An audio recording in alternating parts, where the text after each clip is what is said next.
Welcome back to A Diamond in the Rough with Ted X, my superior British mechanic. Your lovely assistant. And, of course, my father's 1978 Lincoln Continental Mark V Diamond Jubilee Edition. Now, last time, Ted, we had gotten the car running. Yes. But I think we barked it up. But I think we need to do some triage. We've got some issues with it. We have intermittent electrical problem, which, well, you can show them if you. Yeah, we have that. You know, you can tell with the telltale under hood warning light that if you grab this bundle of wiring and jiggle it just right, that light is an indication of whether or not the whole car is getting electricity right now. Right now it is. Now it's not.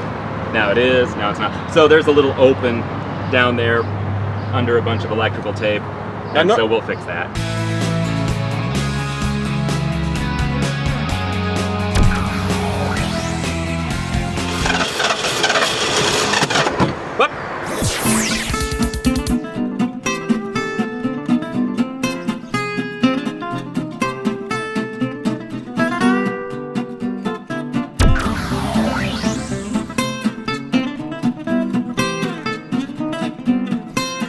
This is much more than a car to me, and I'll tell you why. If you look at the color, it's this kind of crazy baby blue, and in high school, when I had a chance to go to my prom, there was, of course, a girl who now calls herself Jean, but back in the day, her name was Jeannie, that I had an eye out for, and I thought I could impress her by taking her to prom in a very special car. But here's the really funny part.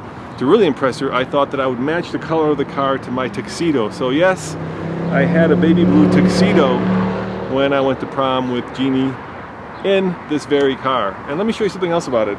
If you look over here, you'll notice that there is, of course, a faint but still noticeable TVR. And that stands for Tom, Vera, and R for Roman. I'm an only child, and when my dad bought this car, he wanted to thank the entire family that we was able to make it in America, so that's why he put TVR in it, for Tom, Vera, Roman. So, I think our first order of business will be, let's try starting it up again, make sure that it runs, and then we got to fix that intermittent wire. And then the fun part, we're going to take it for a ride, and we're going to do something this car desperately needs, which is giving it a good, thorough cleaning. Yes, a cleaning. All right, Ted, should we give it a try?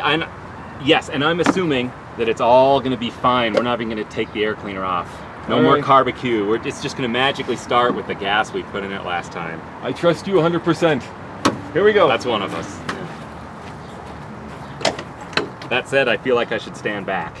You ready? Fire at will, so to speak. I got no power.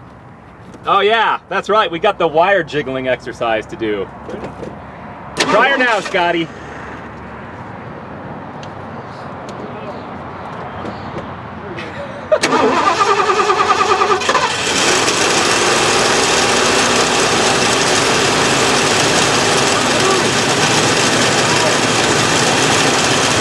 Runs like $100. All right, here's the question. Will it die if you look over the wire? Yes, it will. All right. Oh, the starter's still going.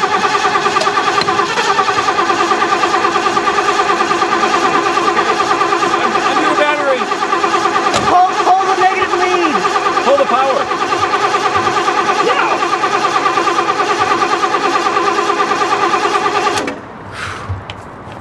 Are you still recording, guys? That would be the new solenoid, I might add.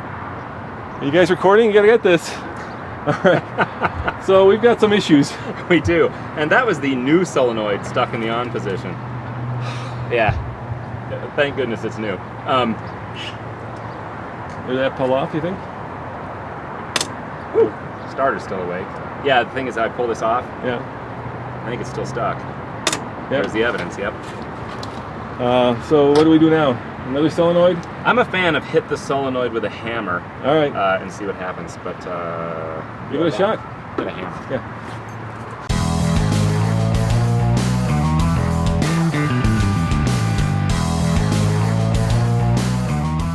You know, a moment of praise for cameraman Tommy, who not only had the foresight to bring electrical tape when your brilliant mechanic did not.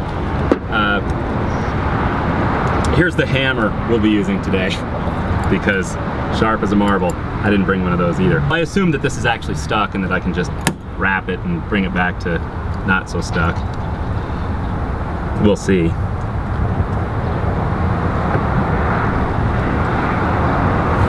So far so good. Not cranking the starter.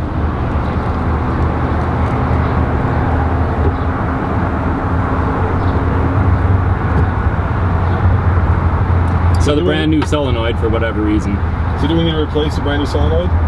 Or assume that that was a fluke and we can move on and not worry about it. I don't know which. I think we definitely have to fix that intermittent problem. Yes, Yeah. absolutely. Okay, let's do that next.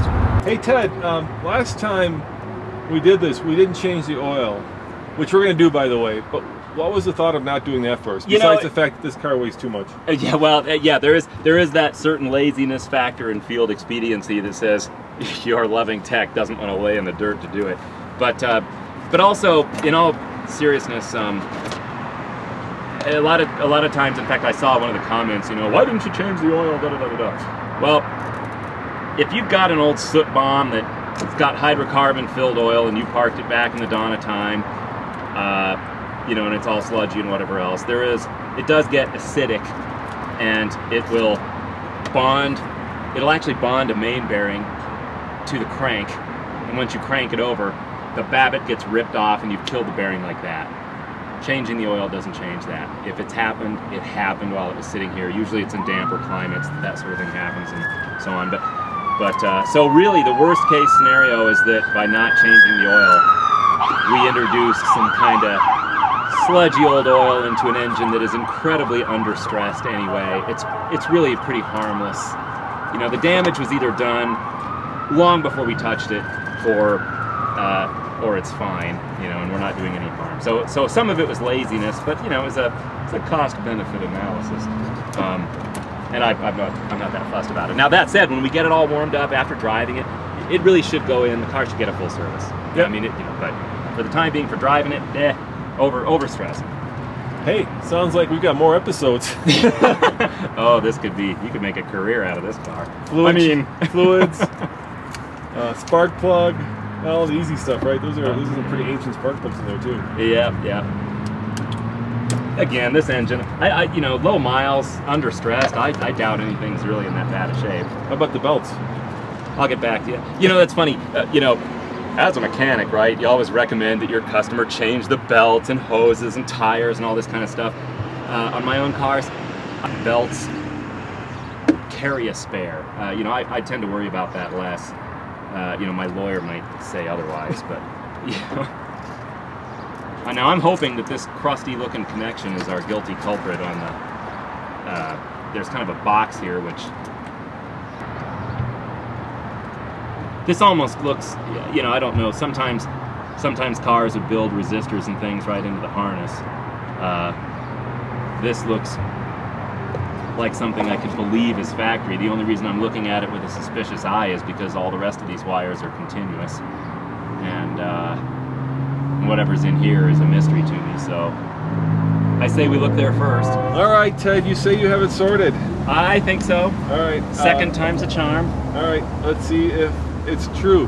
Now, the way we know if we've got the electrical gremlin sorted out is this little light will come on when and if you put the connector on the negative terminal of the battery. So give it a shot. Okay. Here we go. I was holding my tongue just right the whole time, so I know it'll work. Woohoo! All right, we have power. Ta-da! Ta-da! So that means, let's see if we can start her up and take her for a spin. It means we can start her up and see if the solenoid still sticks, which it should, because I didn't fix that. But yeah. That's a brand new solenoid we put in. So yeah. And that wasn't a refurbished one. That was apparently OEM. New parts are just a good place to start, Yep. By the way, I'm taping up my earlier transgression here. Just. That's all right. Yeah. Good to have sound electrical connections. Or at least buried electrical connections that the next guy can diagnose. We still have to fix the mouse tube part. Yeah, we got that voltage regulator in our future. Yeah.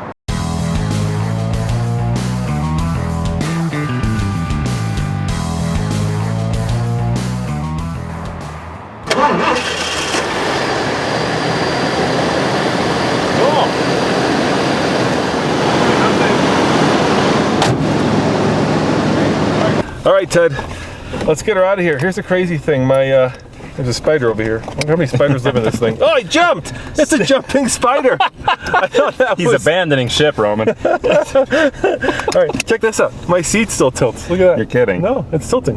Yeah, it's working. This is luxury, I want to dude. play. All right, I'm in reverse. Here we go. Reverse is backwards, you know.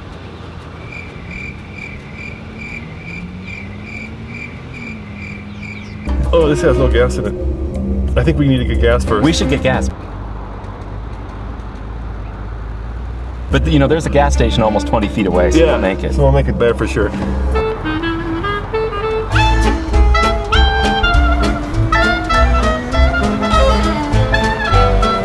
She runs!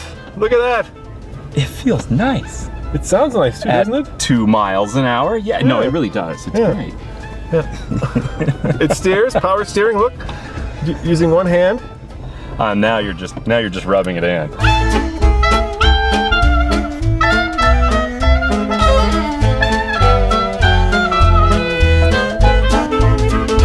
Of course, I don't think air conditioner is working, and it's very hot out there. No, and I'm afraid to roll the window down and have it get stuck in that position. But it has that hot car in the junkyard feel to it right now.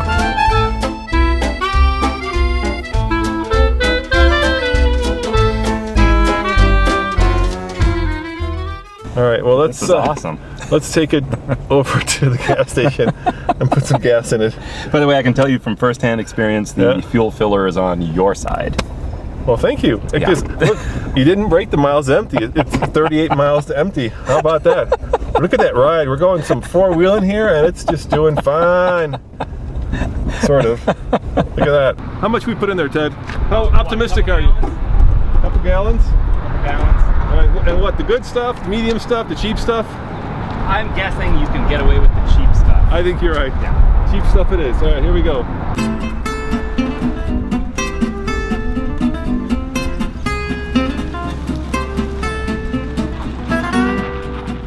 The Italian tune-up, The Italian tune-up. All right, let's stab it and steer. Let's give it an Italian tune-up. Stab it and steer, Ted? I think that's from, like, you know, Gumball Ragger. Right. What was that movie? Here we go. Italian tune-up coming up. Oh, that ain't it. Whoa! There we go. It just completely died. That's why it's called the Italian tune-up, huh? Hey, and there is... This, you know, 40, 50, oh my God, look at that. And then it shifts. This has that sort of jet aircraft feel. Oh God, it's shaking like... All right, that's the old square tires. All right, here are my initial driving impressions, right? It's like piloting the boat. The front end is so far out there. I feel like I'm piloting aircraft carrier. Oh my gosh. And this steering is so light. I can't, you know, I can, look at this, look at this. I approve. That's the kind of steering car should have. Dude, man, I mean, a 1-year-old could steer this car. The brakes, well, they're slowing us down. They're slowing us down. Yeah. I think they need to probably get some Italian tune-up. Yeah, there. Of course, this has no That's ABS. The fix for everything. No air conditioning, so when it's 90 degrees outside, it's pretty hot in here, and we're afraid to open the window because, well, probably won't close it again. You know, it does have air conditioning, doesn't it? Yeah, like it's gonna. I'm not saying we should Italian tune-up that. But... You want me to try it? No. Yeah, I'll turn it on. Here comes the air conditioning. There's the fan. Turn it off. I'm too cold. Yeah. That's on defrost. Here. How's that? Economy vent. AC is on, dude. I just turned the air conditioner on. That's the pollen my corneas were looking for.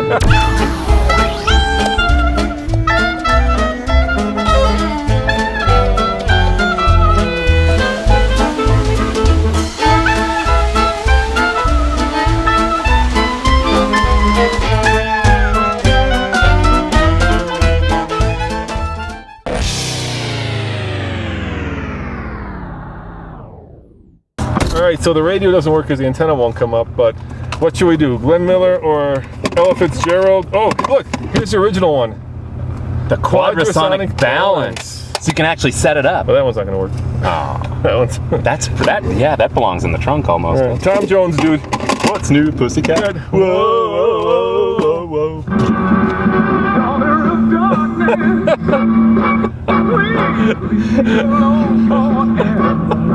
right, I'm only hearing the back speaker, unfortunately. That's enough. Well, I think we have, on the Quadrasonic, I think we have one speaker that still works. I think one's good. It's better than none. It's one speaker working. One Yeah. speaker, yeah. Oh, I just switched. You switch the tracks. I'm flashing back to the 70s.